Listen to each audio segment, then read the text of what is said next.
3, 2, 1. Talk to me.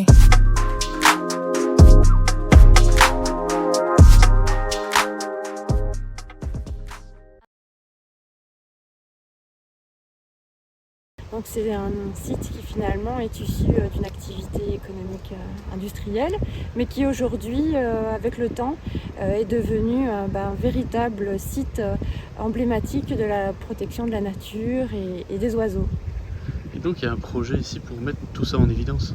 Tout à fait. En fait, le site des bassins est divisé en deux parties. Donc sur 20 hectares, il y a 15 hectares qui sont repris en réserve domaniale et puis 5 qui sont plus dédiés à l'accueil du public.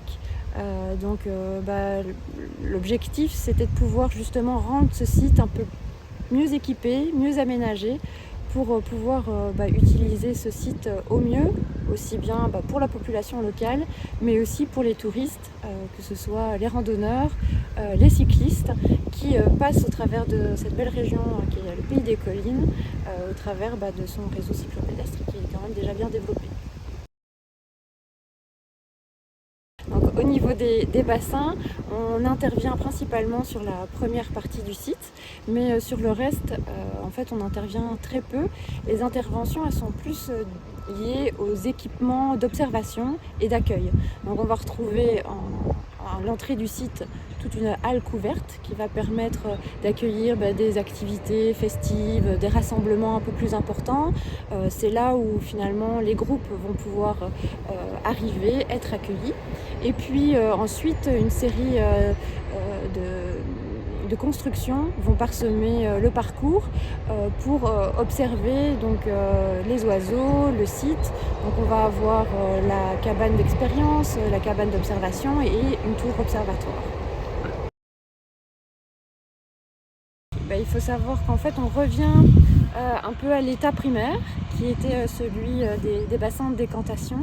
Et on a vu qu'au fil du temps, finalement, la végétation reprenait ses droits. Et bien, ici, on reproduit un peu quelque part ce qui s'est passé à cette époque-là. Et on va voir apparaître finalement la nature reprendre ses droits. Donc aujourd'hui, on voit beaucoup de terre. La terre de retroussement a été stockée avec ses graines. Et donc, une fois que les niveaux auront été fixés, que cette terre va pouvoir être replacée, et bien ces graines qui sont restées dans la terre vont pouvoir regermer. Et finalement, on va retrouver un écosystème assez similaire. Et donc, ensuite, retrouver la faune qui est liée. Et ça, c'est un processus qui a été réfléchi avec le comité de gestion. Par exemple, on aurait pu être amené à réfléchir sur la replantation, mais les naturalistes nous ont dit non, ne replantons pas, laissons faire la nature, elle fait le travail bien mieux que nous. Offrir un équipement et un projet tel que celui de Frasnes-les-Bassins, c'est aussi une manière de sensibiliser le public au fait que la nature peut se réapproprier sur des sites qui avaient été occupés par l'homme de manière intensive, et que la nature au sens large, que ce soit la faune ou la flore, peut finalement reprendre ces quartiers. Et l'histoire nous l'a montré et nous le montrera encore. Et donc ça sera un très bel outil pédagogique, que ce soit pour les écoles ou les ASBL locales. La partie terrassement, c'est la partie la plus spectaculaire, c'est celle qui va prendre un peu plus de temps au départ. La suite, elle est plus dédiée à la réalisation des cheminements, aux plantations, implantation justement des cabanes, de la halle, pour enfin finir sur les finitions avec les engazonnements et le placement du mobilier. Donc c'est un chantier qui a démarré ici au mois de septembre.